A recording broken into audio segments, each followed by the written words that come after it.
ic40 12A breaker tripping.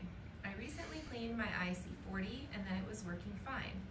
Several days later, there's no power and the control panel breaker continues tripping whenever the pump starts and the ic40 tries to get power.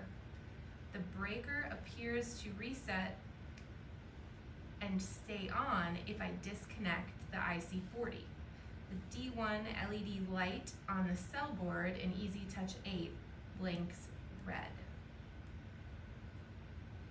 What's causing it to trip?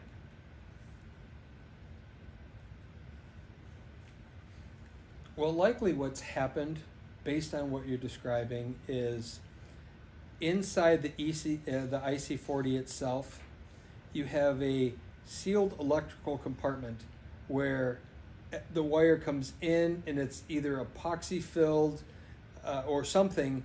One of those wires is obviously grounding out to water and it's creating a short in the system. It's not likely in the control box. It's not likely in anything else. It's likely in the unit itself.